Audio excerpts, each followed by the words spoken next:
Hello guys, I'm Joel and welcome to Facebook, the social media that pays.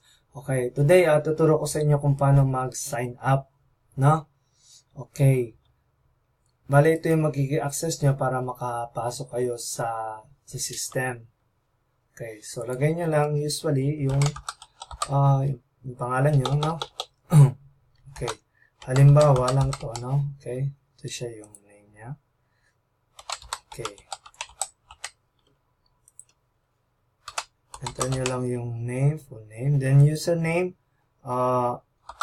lagay nyo kung ano yung desired yung username, no? Then email address, for example.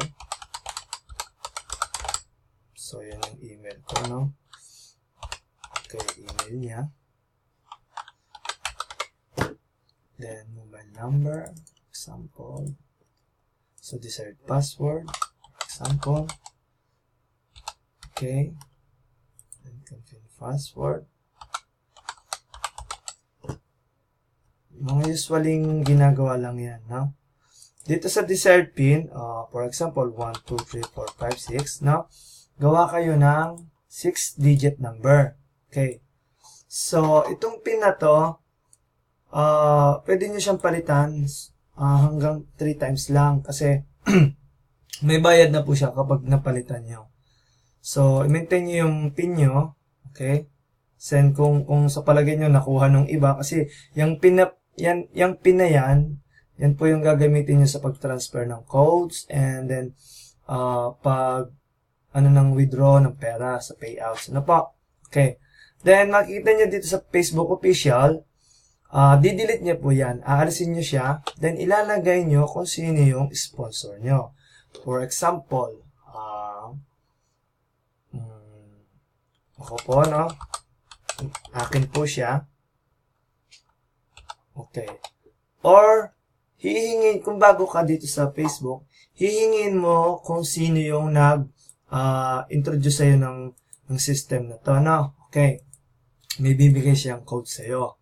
So, ito yung gagamitin mo para makapasok ka sa system. Then, click. Okay. Kung computer ang gamit mo, I advise na maglagay ka ng ad block para wala mga pops na lumalabas, no? Okay.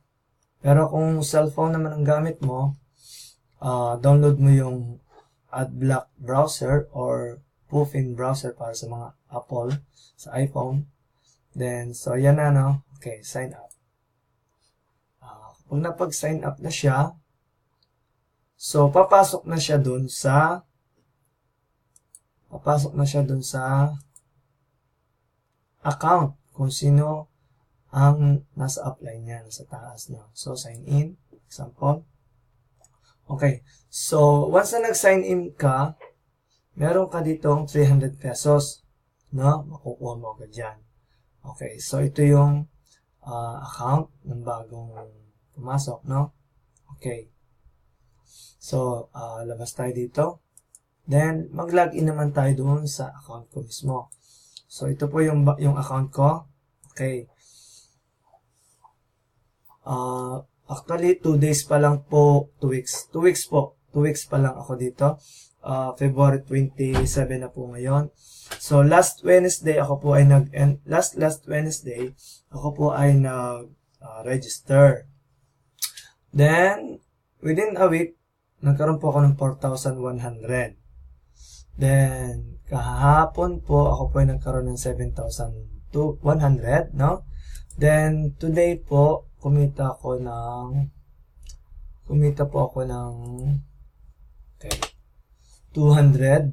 Hindi ko po alam kung kanino galing yun. 200 na yun. So, salamat sa Facebook. Ito yung opportunity po para po magkaroon kayo ng extra income, no?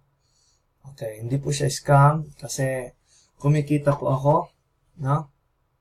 Kung scam po siya, ako na po magsasabi sa inyo. Okay. Kung meron naman po kayong mga business, okay din po yun, no? Okay. So, ito po yung aking account. Nakikita nyo sa screen. Okay. Yan. So, yan po. Ngayon po ay February 28.